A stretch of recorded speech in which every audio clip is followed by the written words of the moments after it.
Jasmine a toujours été une fille au grand cœur. Cependant, lorsqu'elle a approché un sans-abri qui vit dans une rue près de chez elle pour lui offrir une couverture, elle ne s'attendait pas à tomber amoureuse. Elle allait bientôt apprendre que la gentillesse paie. Qu'est ce que cela signifie d'aimer inconditionnellement, et un tel amour est-il possible dans la vie réelle? Ou est-ce seulement dans les livres d'histoire? Jasmine rentrait de l'épicerie quand elle a remarqué quelque chose d'étrange.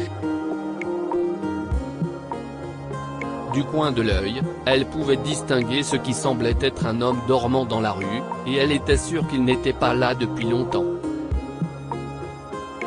Au début, elle l'avait ignoré, mais cette vision la poursuivait, s'incrustant dans son esprit comme une mélodie. Le lendemain, alors qu'elle quittait sa maison pour se rendre au travail, elle a revu l'homme. Elle était convaincue qu'il serait parti depuis longtemps quand elle reviendrait ce soir-là. Après tout, il s'agissait d'un quartier respectable, et elle n'avait jamais vu de sans-abri dans la rue. Il doit être perdu ou quelque chose comme ça, conclut-elle en montant dans sa Honda Civic. Elle a passé une bonne journée au travail et a vite oublié l'homme qui dormait dans sa rue. Pourtant, lorsqu'elle s'est arrêtée près de sa maison le soir même, elle a été choquée de voir qu'il était toujours là. Il faisait froid, et elle ne pouvait pas imaginer à quel point il devait être gelé, dormant dans la rue dans des vêtements en lambeaux. Elle est rapidement entrée dans la maison et en est sortie en courant avec une couverture. « Salut, je suis Jasmine », a-t-elle dit en s'approchant du sans-abri. Une fois qu'elle s'est suffisamment approchée de lui, elle lui a remis la couverture, s'est assise sur le trottoir et lui a dit « Je vous vois ici depuis quelques jours. Êtes-vous sans abri? Oui, je viens de perdre mon entreprise et ma maison, et je n'ai pas d'autre choix que de vivre dans la rue. » L'homme, nommé Dean, a raconté comment son entreprise s'était effondrée suite au détournement de fonds par des employés cupides, la laissant en faillite.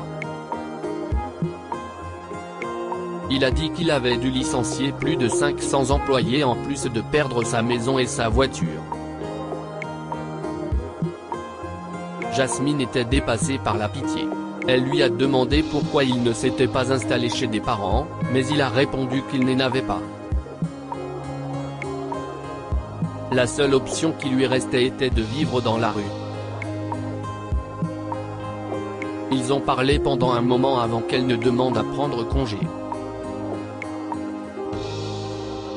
Bien que Jasmine ne l'ait pas dit, elle savait qu'elle aiderait Dean à se remettre sur pied, même si elle n'était pas très riche elle-même.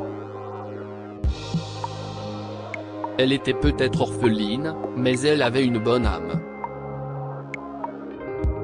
Ce soir-là, elle a préparé beaucoup de nourriture pour le dîner, l'a partagé avec Dean. Elle a fait de même tous les jours pendant le reste de la semaine. Ils restaient assis à discuter pendant des heures et étaient devenus très proches. Ils sont tombés amoureux rapidement. Jasmine ne semblait pas se soucier du fait que Dean soit sans abri.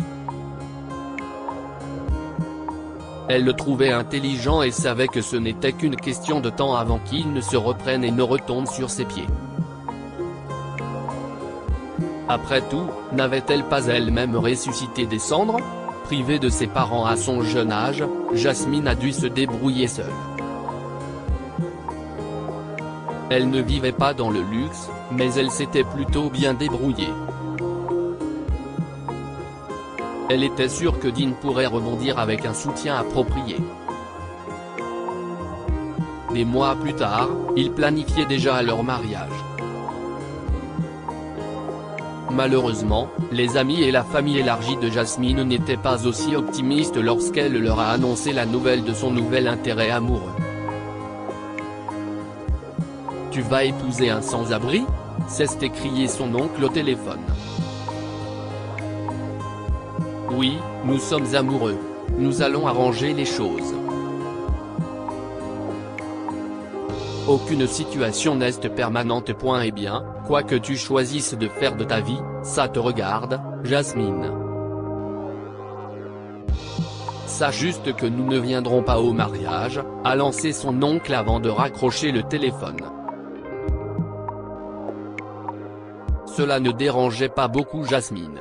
Elle s'était éloignée de sa famille depuis la mort de ses parents.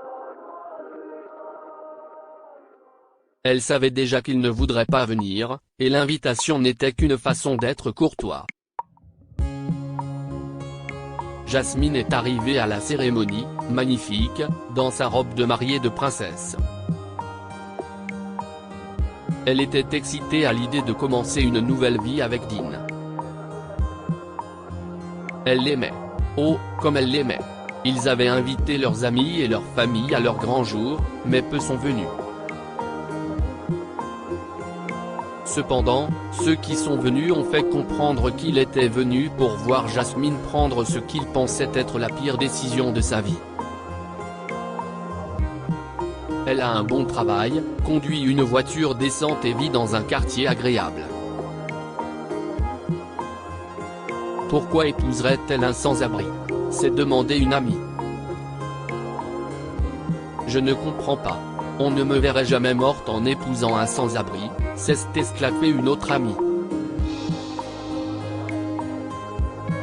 Elle a travaillé dur pour vivre une vie confortable pour être ensuite entraînée dans la pauvreté par un sans-abri. Si est sûr qu'elle n'est pas l'outil le plus aiguisé du hangar, a déclaré la troisième.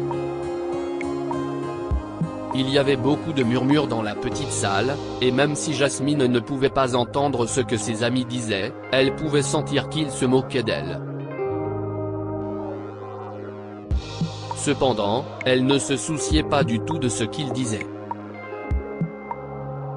Et puis le marié est arrivé. Et tout le monde a été surpris. Il s'attendait à voir un homme en lambeaux, mais au lieu de cela, il est arrivé dans une luxueuse limousine, vêtu de l'un des smokings les plus chers de la ville. Mais, comment pouvait-il se le permettre? N'était-il pas un sans-abri? Jasmine était sous le choc. Était-ce vraiment Dean? Elle ne pouvait que le regarder entrer majestueusement dans la petite pièce. Il avait l'air de posséder le monde, et Jasmine n'avait jamais été aussi confuse de sa vie. Une fois qu'il est arrivé devant, elle a senti l'odeur de son eau de Cologne et elle a failli s'évanouir tellement il sentait bon. Elle a essayé de parler, mais Dean l'a fait taire, lui demandant d'être patiente, car il lui expliquerait après l'échange des alliances. Alors que le marié et la mariée lisent leurs vœux l'un à l'autre, Jasmine ne peut s'empêcher de se demander si elle n'est pas dans un rêve. Toutes les tentatives d'obtenir une explication se sont heurtées à « Chérie, sois patiente. Je vais t'expliquer ». Après avoir promis d'être là l'un pour l'autre contre vent et marée, Dean prend le micro et fait face à sa nouvelle femme.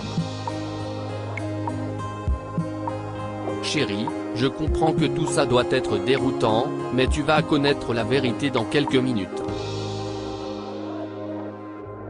Il a fait face à la foule. Je n'ai jamais rencontré une personne aussi gentille, attentionnée et altruiste que Jasmine. Honnêtement, je ne sais pas quoi dire. Je suis impressionné qu'elle m'a aimé quand je n'avais rien et que je dormais dans la rue. Mais plus important encore, je veux aborder le problème qui, je le sais, vous a tous amenés ici. Les invités rougissent, conscients qu'il a vu clair dans leur jeu. Au sens propre du terme, je n'ai jamais été sans abri. Je suis tombé amoureux de Jasmine bien avant qu'elle ne me connaisse, mais j'ai décidé de la tester pour voir si elle pouvait m'aimer sans ma richesse ou mon statut. La foule a halté. Jasmine a serré son cœur, confuse, Tu n'es pas un sans-abri? Non, chérie, je viens d'une famille très riche, et la société dont je t'aille parler, qui a fait faillite, elle est toujours en activité et a beaucoup de succès. » Jasmine ne pouvait pas le croire. Elle a essayé de parler, mais les mots semblaient lui échapper. Réalisez-vous ce qu'il faut pour tomber amoureux et accepter d'épouser un sans-abri ? A demandé Dean en s'adressant à nouveau aux invités. Certains hochèrent la tête, tandis que d'autres semblaient encore en transe. « Je donnerai le monde à cette femme, parce qu'elle a prouvé que l'amour véritable et authentique existe », a dit Dean, en serrant Jasmine dans ses bras avec émotion. Jasmine a encore l'impression de rêver à la réception du mariage ce soir-là. Elle est descendue de la limousine en s'attendant à trouver une réception normale sur le lieu du mariage, mais elle est entrée dans ce qui ressemblait à un conte de fées. Le décor était composé de ses fleurs préférées dans toutes les couleurs disponibles. Et la nourriture ? Un étalage culinaire élaboré de nourriture importée. Jasmine n'avait jamais rien vu d'aussi fabuleux, et le plus incroyable, si est que tout était pour elle. Cela s'est avéré être le plus beau jour de sa vie.